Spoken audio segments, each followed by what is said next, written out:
Whose defense was better, Lights Out Toney or Money Mayweather? James Toney. Let me tell you how I know. I saw Floyd Mayweather rocked more times than James Toney. Number two, he was a butterball middleweight at heavyweight. Look at what he was doing at heavyweight. We all know Roy Jones Jr. went from 154 to heavyweight. Nobody talks about how James Toney went from middleweight to heavyweight.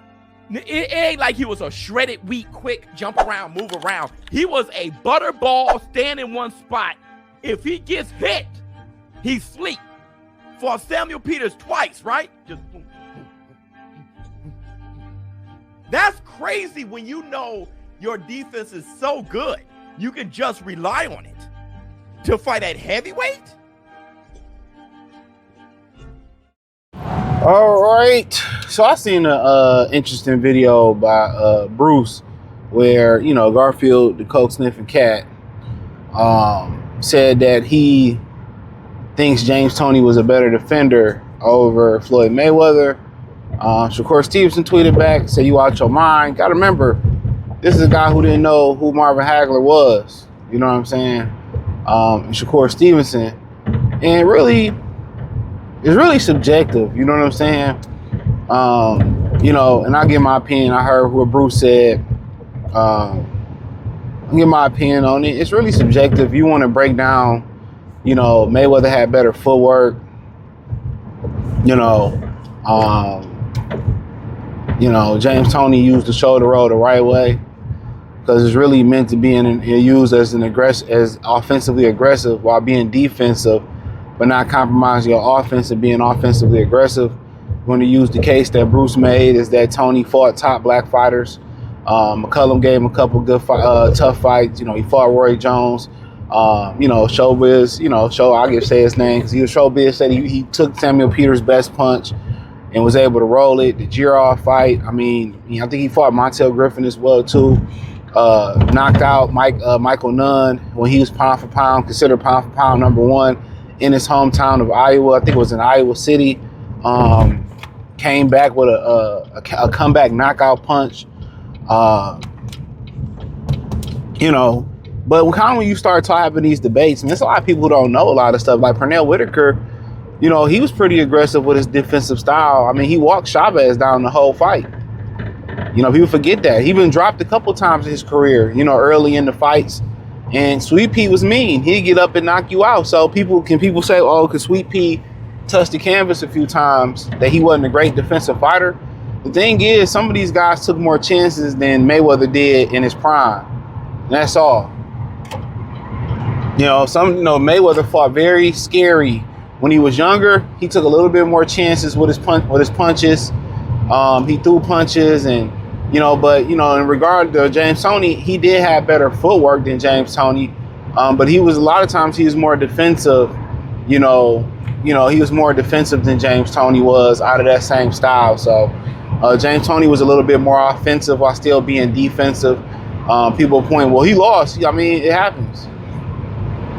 He fought one of the greatest pound for pound fighters in Roy Jones Jr. I mean, he went all the way up to heavyweight and beat, even though he was an older Evander Holyfield, you look at this guy standing next to Devin Haney, even though he's older, Devin Haney a couple inches taller than him. You know, this is a shorter guy going up competing, and Samuel Peters, who dropped Vladimir Klitschko 1,000 times in the ring.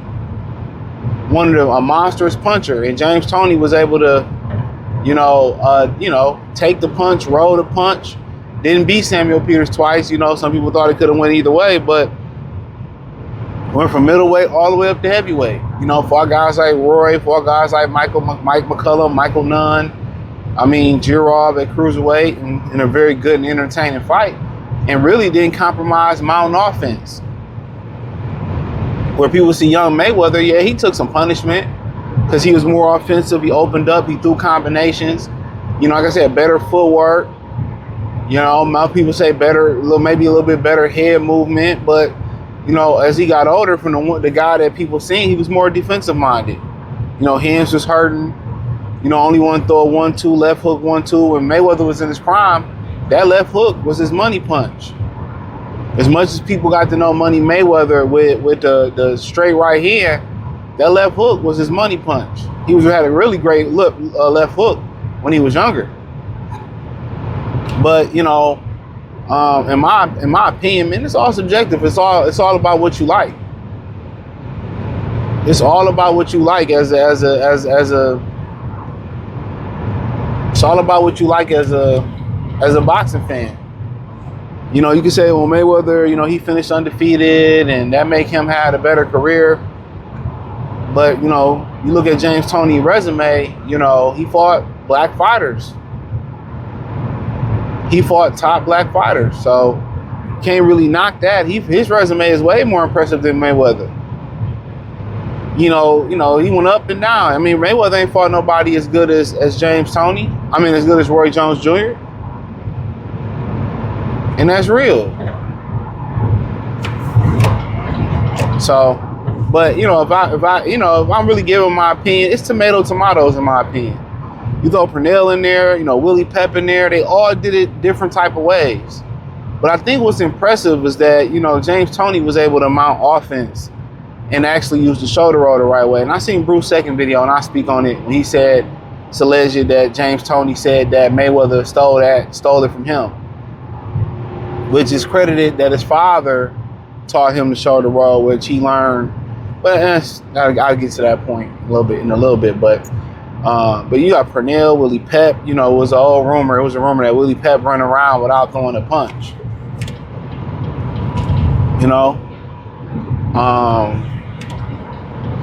But that's kind of been a rumor. But that was said to be a legendary myth. But a lot of these, I mean, if I had to really pick one, it don't really matter to me. It's tomatoes, bro. I was a fan of both, watched both in their prime. Tomatoes, bro. I maybe just say James Toney because I seen his defense versus elite black fighters before, and I seen him go up and weight and him take chances, and it worked. But also to be said about James Toney, there was some talk about his lack of discipline, So a lot of things come forward. But if I had to say, man, it don't really matter to me. I appreciate what Mayweather did from footwork to early on. I mean, I like Pernell a little bit more flashy with that. It's all about what you prefer. Now, it's from a stylistic point of view, from entertainment value, it's no doubt James Toney. And I'll probably say James Toney because of the legendary fighters he been in there with. Even though Mike McCullum was older, gave him hell, taking a chance going to Michael Nunn's backyard when he was pound for pound number one, or recognized as that, and going in his home. I mean, going up, defeating the old, Vander Holyfield, going to Burger King, So I mean, to be honest with you, he used the shoulder roll in the correct way, so I'll get that to him. Now, to Shakur Stevenson and him running his trap, he don't know shit. He didn't know who Marvin Hagler was. He didn't know who Marvin Hagler was. Think about that for a minute. This is a guy who didn't even know who Marvin Hagler was. And he talking about, he probably never seen the James Toney fight. And one thing I noticed from talking to amateur kids like about 10 years ago, even to this day, they don't watch professional boxing. They don't watch professional boxing. And you see it in college football. A lot of the kids in college football don't watch. Well, what was your point of getting over here? Like, I don't really get it, though. We ain't going no faster than old buddy was. But when you go watch college football, a lot of them don't watch professional football. So it ain't like we grew up where it was an infatuation and we knew the pros, we knew the college kids. Even before, the rivals was big, and you had the high school magazines. We would watch LJ Mayo, Bill Walker. They was like that first real generation, of high school, like idols. I mean, Through the Fire was huge with Sebastian Telfair. these kids they don't like mess with that like we did when we was growing up. You know what I mean? They don't mess with it like we did. You know, that's the crazy thing about it. Like, we was in it from high school to local high school to, you know, looking up to the high schoolers, you know, looking up to the college kids, looking up to professional athletes. We knew every division. We knew their stats. They don't do that no more. If they do know it from that standpoint of view, it's the analytical nerds that got into sports through fantasy football, or fantasy sports, basketball or whatever, or sports betting, right? But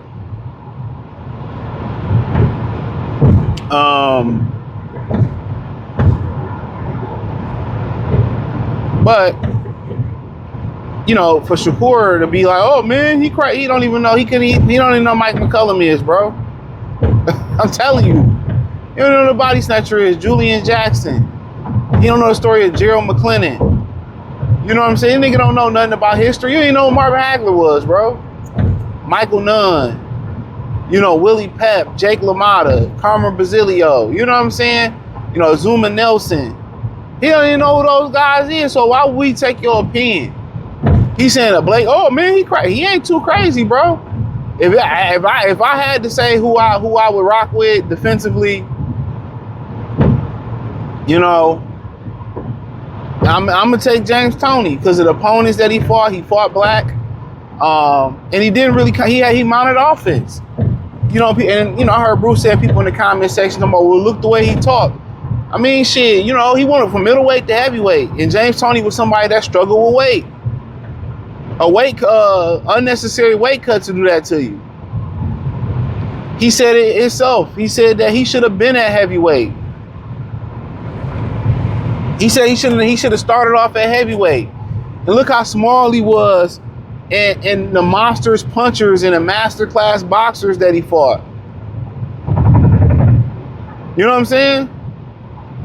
Therefore, didn't probably have the greatest footwork, but he stood in the pocket and delivered. He sat in front of guys and they couldn't touch him, and he can touch them. He took risks out of the Philly shell. He took risks out of the Philly shell.